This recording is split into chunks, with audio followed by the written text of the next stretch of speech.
Patagtugin natin, patagtugin natin. Kiss me po. Nagsimula sa asaran hanggang na uwi sa seryosohan.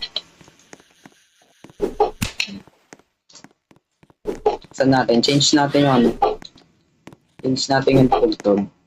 Pinag-uusapan at di na namalayan na dahan-dahan ang binubuksan ng pintuan ng ating mga damdamin at tila may kakaibang nangyayari.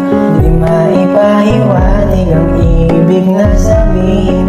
May gusto ka bang aminin pero hindi